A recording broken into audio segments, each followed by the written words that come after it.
to TC 911 Beyond the Call, the Tarrant 911 District Podcast. I'm your host, Abbey Dudek, and today I have the great honor of sitting with Jeff from Fort Worth 911. Hello, Jeff. How are you doing? Thanks for having me. Well, you're welcome. I appreciate you, one, not only doing this, but two, coming early. Earlier on time, right? I love that. When I looked at my clock, I'm like, what? He's like 20 minutes early. I love that. You can't just be on time. You got to be early. You know what they say, if you're on time, you're late. You're late. Yes, ma'am. Mm-hmm. Yeah, I like that. I don't know how much that's really followed in today's society. I don't know. Anybody's got some feedback for that? You know, I totally welcome comments and questions. I'm one of the gurus that shows up 45 minutes early to work. Everybody looks, what are you doing here? I'm on time. Yep. I'm always early. I think it's maybe, and I don't know if maybe you can side with me on this one, but I'm always afraid, like, even when I was in dispatch, I would show up early because I'm like, what if something happens? Exactly. What if it's going crazy? Whatever. With one of those big calls that calls for everybody's hands, you got to be there. Exactly. You know, so I'm with you on that one. Yep. I was the same when I was in dispatch too. I was always early. Plus, I think we both live in South Fort Worth, so we have to fight traffic coming into work. Oh yeah. Well, I think any direction of where you live in Fort Worth, you're going to have to box that traffic. True story. So it's. Especially it can get just during the school year and then holidays, and then we're just rapidly growing like crazy here in Tarrant County. So it's just going to get worse. I don't want to say it. I don't want to be a negative Nelly, but it is. I'm sorry. So yeah, I mean, I get here early. I get here at the office really early, but I mean, we don't have emergency situations. I just get here because I really enjoy nobody in the office in the early morning, and you just kind of do your thing. Plus, it's nice coming to work, get up to speed, see how your teammates on the prior shift are doing. Well, we don't have that really here, but your job you do. Yeah. Different thing, but mine is more of like, I like this the quiet mornings. I come in here, work on some graphic design or edit these podcasts or something like that, because when I do stuff that has a lot of audio in it, I don't normally like to keep my office door shut because I think it's kind of not welcoming. Yeah. And so I have to have obviously the volume up. So if I can do it while no one's here, I don't bother any of my neighboring offices with everybody's podcast blaring. So, and I don't want to wear headphones. I'm afraid I'm going to hear something. What if there's a fire and everyone's yelling fire? Or if the boogeyman comes in. Or the boogeyman or something like that. There's all sorts of crazy things that can happen. So, anywho, so how long have you been at Fort Worth 911? 11 years. 11 years? Yeah, I hit 11 years October 8th. Oh, wow. Okay. Wow, you've been in Fort Worth 911 since I've lived in Texas. Oh, wow. Because I moved to Texas in June of 2012. Yeah, I started October 8th, 2012. Okay. Well, good deal. Shared the day with my mom's birthday as well as Kathy Harston, who just retired. Her birthday as well. So good deal. Every time it was my anniversary, I had to make sure to say happy birthday or I got in trouble. Go get a card or something. Yeah. That's always the best when you can like make things arranged to fit your memory needs. Yeah. That's brilliant. Yep. That's brilliant. Okay, so 11 years. And what did you do prior? I was a mall cop at Ridgemar Mall. Now, I'm not going to get a response because of the podcast, but if your first thought was the Paul Blart Mall Cop, I love that movie because there's two of them, right? And they're like one. There's two. Okay. You know what? I now want to go home and watch that because I haven't seen it. Yes, I drove a Segway. Did you? But really? I had to wear a helmet, so it made it 10 times worse. It made it that much awesomer. Yeah. Did it have like a little not a siren, but a little light or anything? No. Nothing? It was good though. We'd go pretty fast, so we had to get from one side of the mall to the other, jump on that thing. Oh my gosh. All I keep thinking is that movie. I'm like, okay, I'm just picturing you, but in place of that movie. Oh yeah, that's okay. 6 foot dude on a Segway. I was gonna say another foot. Yeah, because you're really tall. Yeah. So, okay. So what? I just have to ask. I don't want to say your worst call, but the most exciting quote thing that happened at the mall while having that job. Most exciting thing was I helped recover a gun from a dude that brought it in the mall. Got in a little foot chase with him with our off-duty officer. Oh. Because every Friday and Saturday we'd have 2 Fort Worth off-duty officers come work there. Okay. And the day this happened, I was out patrolling the exterior of the mall. Mm-hmm. And they put it out over the radio to go check this area for this dude. So I stayed out of it. I was like, I'm not going to worry about it.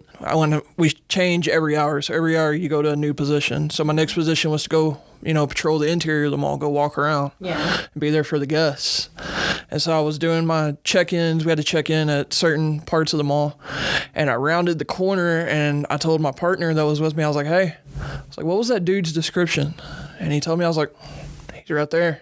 Oh, were you kind of freaked out? I'd have been freaked out. No? No. I was like, that's all right. Exactly why I don't do this job. This is going to get interesting really fast. Yeah. So I keyed up on the radio. I was like, my unit number was 118. I was like, 118 to PD3. He's like, go ahead. I was like, come over here. I was like, I've got this dude in sight. And he comes over there, he gets him, we start heading back to the mall, and he just bolts. Okay, where was the Segway? In the office. I hadn't gotten on it at that time. I felt like you could have just ran him over with it or something. No. So he bolts, and we go around where Neiman Marcus is. Okay. And go down the escalator to the theater, come out the theater's entrance, and we get him right at where the parking lot meets the sidewalk. And I'm sorry, did you tell everybody what mall this was? Ridgemar Mall. Yeah. So as we get him on the ground, officer's like 2-3 people ahead of me because I'm tall, but I'm slow. I don't run very fast. You should have that embroidered on a pillow. That'd be cool. I'm tall, but I'm slow. Cool. So we got him down, and somehow in between, when this dude jumped the escalator, he broke both of his legs, bounced up, and took off. What? And we got him down. So he broke his legs, but he still got up? Still got up, got going. Wow, man, that adrenaline, I guess, won't cause you to do anything. Yeah. So we got him down, and I saw his legs. I was like, crap. And my supervisor told him, and I told her, I was like, hey, get the med bag. Like, I got to help this dude now. Now that I done chased him for having a gun in the mall. And he did have it on his persons? Yeah. They had that gun We got it off of him before the foot chase started. Oh, okay. And so I had it on me. Oh, good. So that way he couldn't turn around and do something bad. Man, okay, not that I would ever break the law and have to have a reason to run from police, but if that ever happens, I will not run. I will just fall where I'm at and just be like, just take me. It's not worth it. Plus, I just feel like I'm just going to make a bigger fool out of myself by running. So, no. I would be like the gals in horror movies where they take off running, but they always fall. Like every time. It's like, why even bother? You're going to trip and fall, and then you're going to sprain your ankle on nothing. And then that's going to be me if I had to do it. But again, the bad thing is, too, if you get tackled, you're going to eat pavement. I don't really like rashes, nor do I like concrete rashes on my face. Yes. But that's never going to happen because I am a law-abiding citizen. Yeah. So, yeah. Okay, well, that's all right. Well, that's interesting. Good deal. So you went into the 911 sector of it. Since you were a mall cop, were you wanting to be a police officer with Fort Worth then? So I had when I was a kid, I joined a program that's called Junior Police Academy. Okay. And it was for middle school kids. And the officer that was there, it was in White Settlement. I went to Brewer and grew up in White Settlement. Okay. So the officer I was there kind of became a mentor. He's a great dude. Miss him to death. He retired, living that retirement life now. Oh, good for him. But so he mentored us, and that really caught my attention. I was like, oh, I want to do this job. Mm-hmm. Like, and, about that time was when White Settlement lost, I think, their second or third officer, Captain Monet, and just seeing that brotherhood, how everything happened, I was like, yeah, this life is for me. This is what I want to do, right? Mm-hmm. So did Junior Police Academy, aged out of that. When I turned, I think I was 13 or 14, I joined the Fort Worth Police Explorers program. Okay. And I was in that till I was 22. All right, awesome. So that triggered that mentality even more, because going to ride out with the guys, getting to see them, how they work, getting to see the brotherhood even more. It's just like, this is a family. This is what I want to do. Yeah, that's nice. So then you went to the 911 side of things to maybe get like a shoe in to learn be a police interview officer. Skills, something like that. Sure. But then what happened? Because you're still in 911. Fell in love with the job. There you go. I love what I do. So. That is so awesome. That is so awesome, and I'm sure they appreciate you being there. You're always there when I stop by. Yeah. So I live there. Do you live there? Do you have do you make a little small home for yourself in the back by the kitchen or something like that? You got a weight room. Just go take a nap in there. Yeah, well, that works out. So 11 years doing that. And are you? a training officer? I'm a lead dispatcher. Lead dispatcher. Okay. I promoted to that October 7th, so a day before my 11-year. Okay, a nice little anniversary present. Got the announcement on email. Hey, you're promoted. Nice. Congratulations. Well, congratulations. Nice. So you've had some time being a lead dispatcher now, since that was back in October and everything. It's a blast. That's so fun. And you seem like you have like a really good demeanor about you about being a leader. Like I feel like you would just get everyone kind of pumped up, or kind of like making sure that they see their worth and their value in this industry. Do you have to have it. I mean, this job we do, you have your good days, you have your bad days.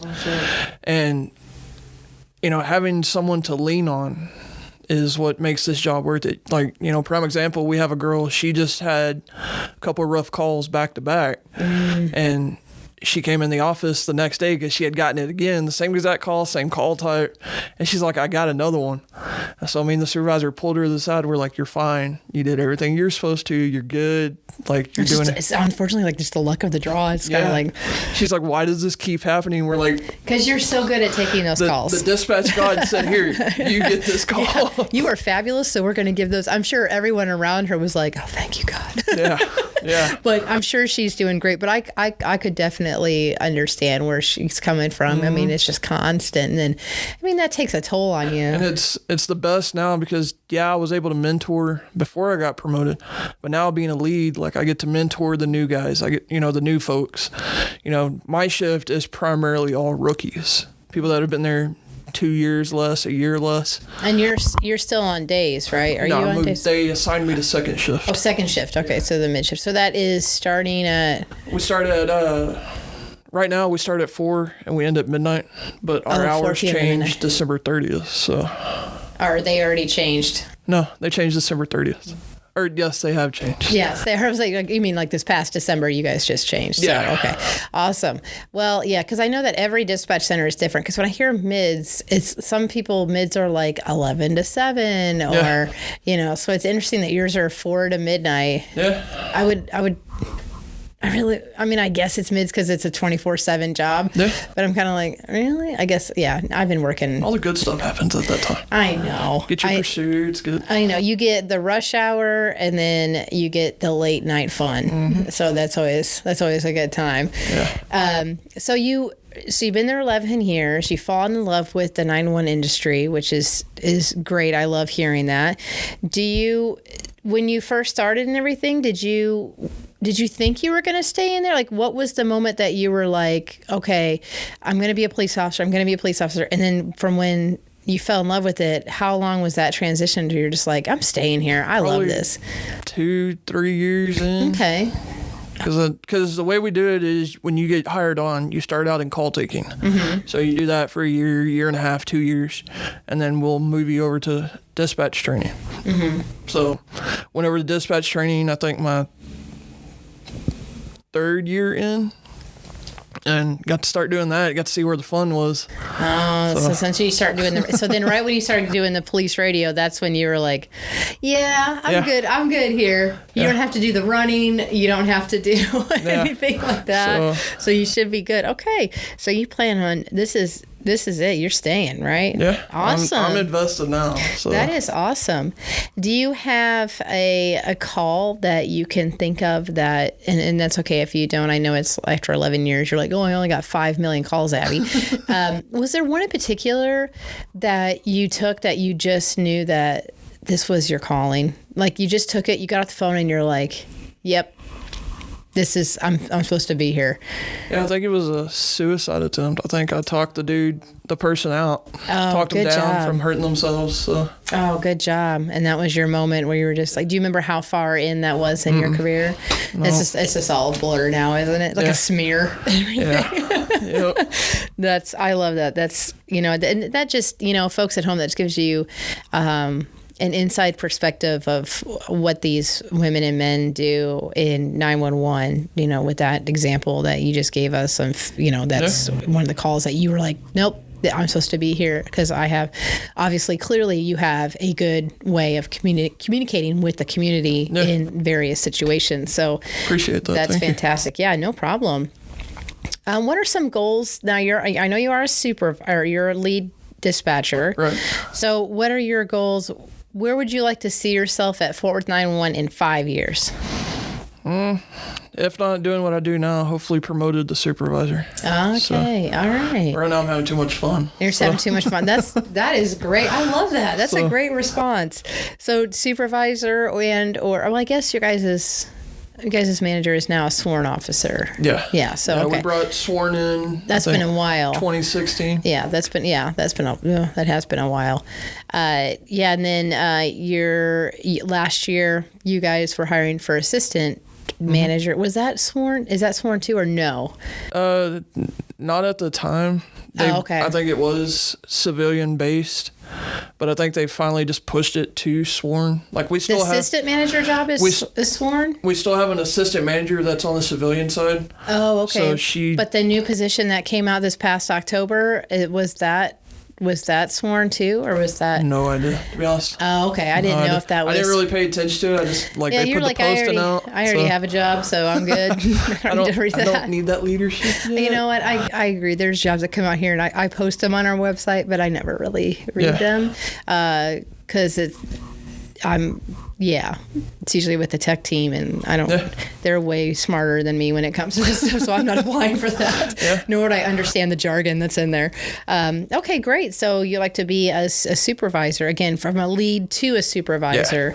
Yeah. Does that open up a lot? Does those opportunities come up a lot for supervisor?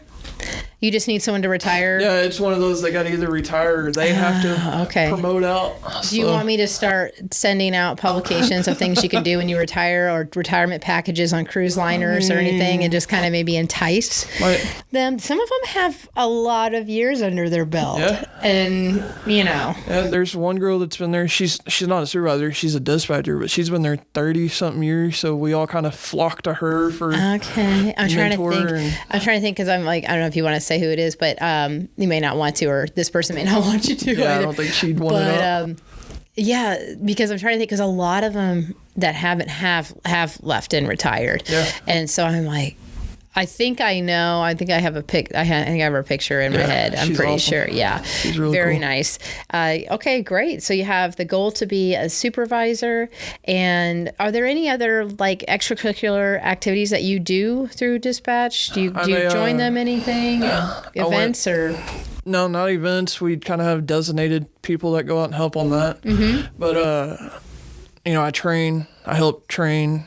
They're fixing to put me through instructor school so I can teach. See, now you're going to be, so you're going to not CTO, not a training officer, but you want to be like teaching classes and stuff like that. Yeah. Okay, awesome. I go to that. It's kind of weird because, right now I'm on vacation. So coming back from vacation, I work 3 days and then I go back out again to go to instructor school. So I'm like, this is a nice little. All right. Now, are they doing the instructor course? Or are we? Okay. We're going to we have a officer at our academy that does that. That's going to do it for us. So this is the basic instructor class. I took that class 2013 or something. Yeah. I just remember having to do a demonstration, like public speaking or something. And mine was how to put a baseball jersey in a shadow box. We had to do that when we went through CTO, when I went through CTO with y'all. Oh, really? Interesting. Robbie and I can't remember the lady that taught us, but they're like, by the way, last day you got to do a presentation. I had to scramble something together real quick. I hadn't even thought about it. Yeah, I remember and when I took this course, I was like the only dispatcher. The rest of them were police officers for the instructor course. And I remember I'm from Illinois, so yes, I'm a White Sox fan.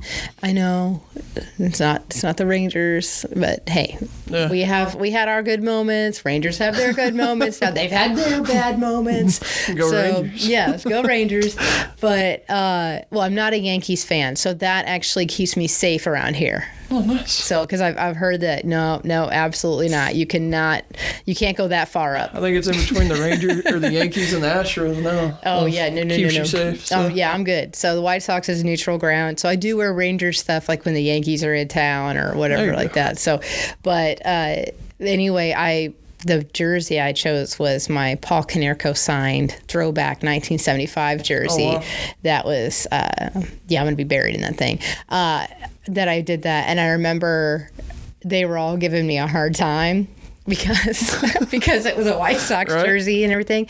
And it has the World Series patch on it. And at the time, obviously this was a while back ago, I was like, well, at least my jersey has, I said, well, if you're having trouble, I'm having trouble putting it in the box because of this World Series patch. But if you're a Rangers fan, don't worry, you won't have that problem because but now, there you go. Yeah. Now they do have it. So anyway, good little side note there. Do you have any education tips for the public? Straight from the horse's mouth out to everybody. Know your address. Know your address. Know where you are. Yep. I keep hearing this from everyone that we're talking to. Know your address is a big thing because the cell phones. Everybody's using cell phones now. Yep. So and they're not always accurate. So. That is true. We can't guarantee that, and I've expressed that a lot. They're getting they're better than what they used to be. Yeah. But it still kind of can somewhat be a 50-50 on. I got asked that question not too long ago. They're like, if you take a call, what's the first thing you need to know? I need to know the address. I got to know where to go. Yeah. We still have a lot of members of the public or the community that will say, oh, well, we need to have your phone number, right? It's your phone number. They need to know your phone number. I wonder if that stems from prior to when it was just landlines, because your address came up all the time. So a lot of folks will be like, oh, well, they know their phone number. My kid knows their phone number, so they're good. And I'm like, yeah, we really need their address over anything else or location. So, yeah. So address and location. Mm-hmm. What else you got for anybody? This is Fort Worth, so you guys get a lot of calls. Know your address, and then, don't freak out. We're gonna get you through it. We're gonna freak out. We're gonna help you as best we can. Jeff will help you be calm. It's hard to it's hard to. It's hard to do that, Mm-hmm. It's easier said than done, I guess would be the best way of saying that. A lot easier said than done. Oh, yeah. Because just the times I've had to call 911, it's just like that adrenaline kicks in and you're just like, oh no, what, Oh yeah, I forgot my address. and that does happen. So, I think, especially if you don't have any public safety, I have to side with the community when it's like, oh my gosh, yeah, I did. I freaked out. I didn't. Because we always think we know, and I have to say this even about people in public safety too.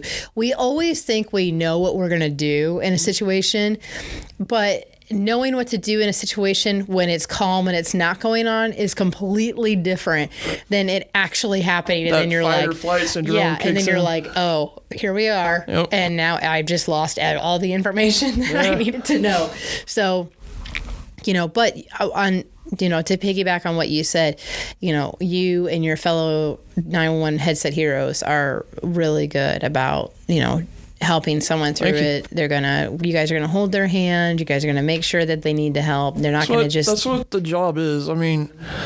Somebody asked me, they're like, "Why do you do this job?" I was like, because on people's worst day, I'm there for them. Like, we have all these sayings of you're the calm voice in the dark, and unless you come and you sit with us or you're on our side, you don't realize that until that call kicks on, and then you're that calm voice, and you can hear when the call kicks off, person's just nonstop, and you throw that calm voice into it, and they'll settle down, and then they'll ramp back up, and then they settle back down, and by the end of it, they're like, "Thank you so much for helping me." It's like, no problem. And that's such a great thing. Because that's, I think that a lot of dispatchers, y'all don't think this way, otherwise it would be crazy. But thinking that you're someone's last lifeline. Again, you don't mentally want to keep thinking about that, because otherwise you're just going to totally just kind of, you're going to be almost like on pins and needles, like, oh my gosh, when this call.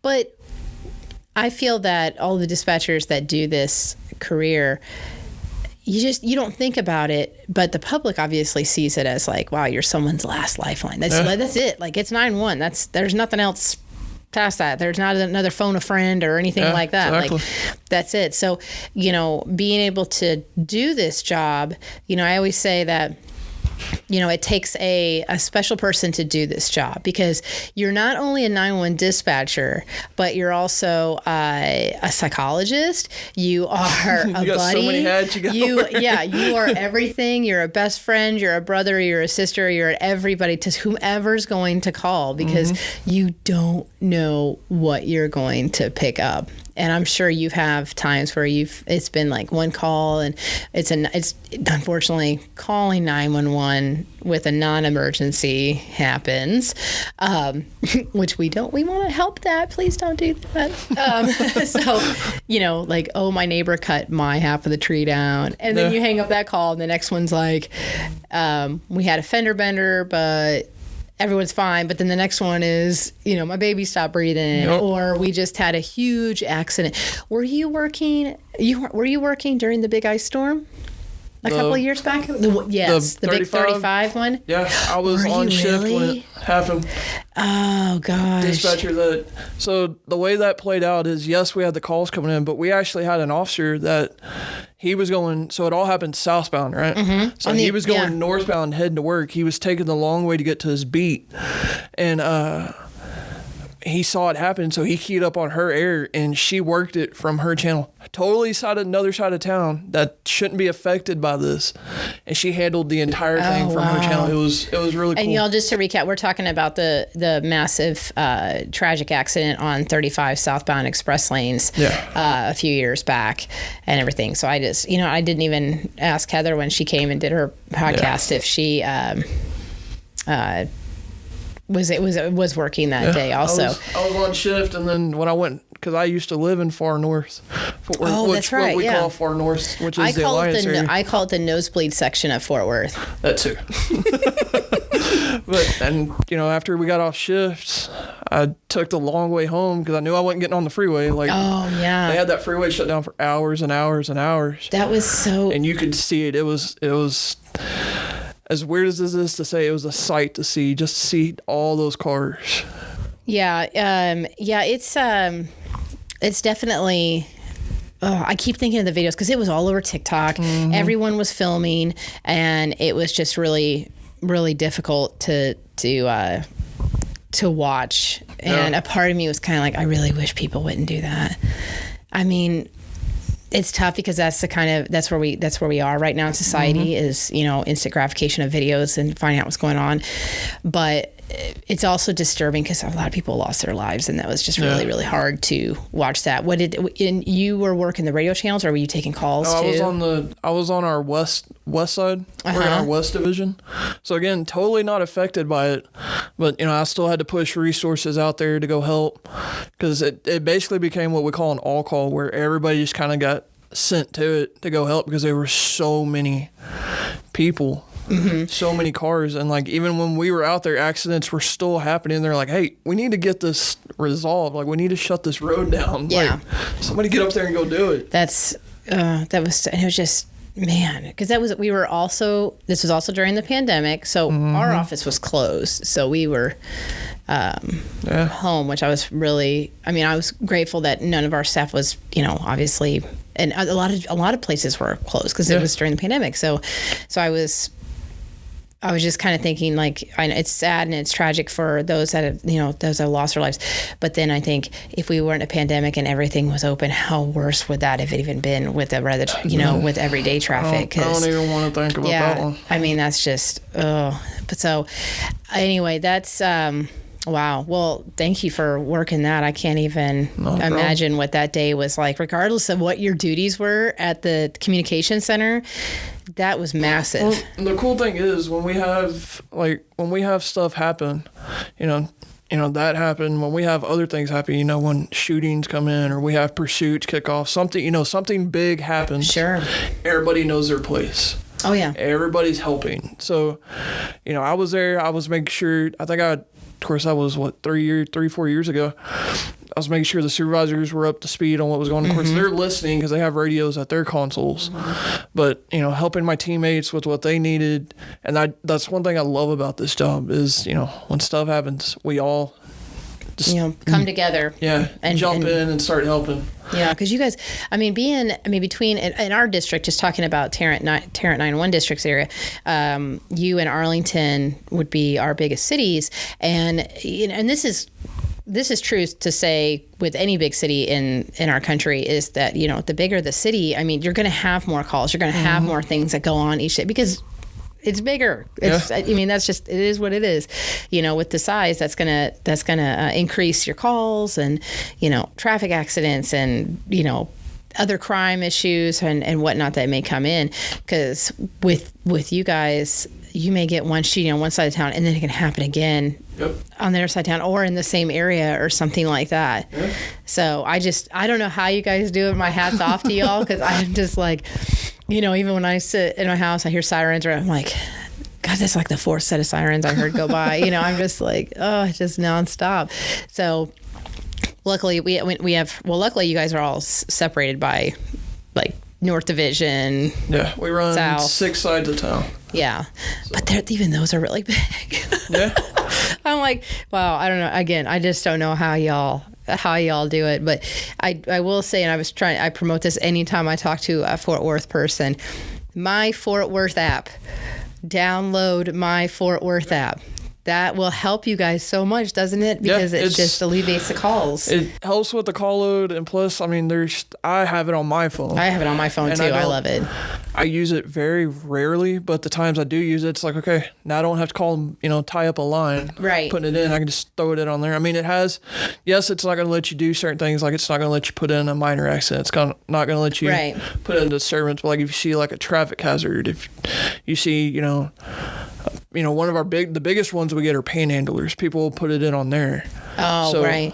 Just anything. And there's so much. And I had mentioned this in the other podcast earlier this spring with this one, but they've added more like topics to put in. I'm telling you folks, like there's even like biohazard stuff. I guess if you see somebody dumping sludge down you can like put that in there. And well, another cool thing is too, not to deviate off of that, but like our report system basically is totally different now. Like there's certain offenses you can report online. You just go to our police department's website and it's on there. And that's the police department, not my Fort Worth app. Yeah, police department's website. Oh, okay. So folks, there you go. So you can report some things on there, and if you're not sure, like, well, what is it? Then I'm sure that they can find that out if they go to the Fort Worth Police website. But then the My Fort Worth app is there is some police. There's different categories. It's like public works, police, whatever. Solid waste. Yeah, just other things like if your trash hasn't been picked up or whatnot. I'm one for reporting lights out. Yeah. I don't know. I see them and I'm like, oh, this is dark here. We need a light. Yeah. So then you just put the light on. And you know what? I have to say, they're pretty quick.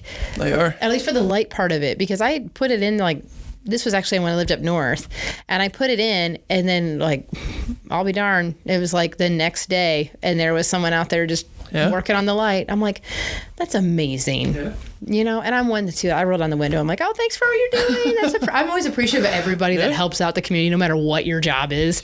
Really cool that the city came up with that. So. Oh, it's brilliant. Now, just to disclaimer, if you don't live in Fort Worth, I'm not sure if other cities have that app. I don't know. I don't think so. I haven't heard of it. No, I'm not saying it doesn't exist, but always check. But the address has to be in Fort Worth.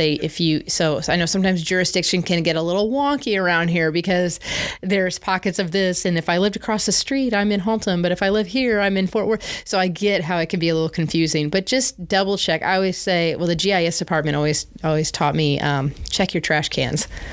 That works too. If you have a Longhorn on your trash can, you're part of Fort Worth. So there you go. If there's anything else, then there's someone else in someone else's jurisdiction. But Longhorn on your trash can, you're a part of Fort Worth. So that's always good tip there. So, Jeff, anything else you have for any word of advice for any potential 911 headset hero that would like to apply or thinking about the job? Or I mean, if you're wanting to do this job, then go at it full force. It's a blast. You have a lot of fun. A lot of people think it's it's a miserable job. I like how you're saying it's a lot of fun. Like I'm loving it. Like I know what you mean, but I'm just picturing someone who's just listening to this podcast going, 911 and fun. It's exhilarating. There you go. There you go. That's correct word. How about exhilarating? And I think we have to kind of almost say like the excitement of things to happen. Like 911 doesn't want bad things to happen, but they are very up to, how do I say this? 911 dispatchers are just always ready to go. Yeah. So there's really no fear or any holdback when something happens. You'd be like, oh gosh, now there's a 3-car pursuit or all this stuff. I mean, everybody gets excited. If you're thinking too, you're just going to get thrown to the wolves. No. We put you through an academy. You go, I think it's a month and a half long academy. And then we kind of do what's called practice or practicals, and then we do live labs before we even get you on the floor. We make sure you know what to do before we send you out, and then you come out, you're either with me or you're with one of the other trainers, and we're with you for 6 weeks. So yeah, and it's I mean, I guess the 911 being fun aspect is more of like you're comfortable in your job, and to you it's exhilarating.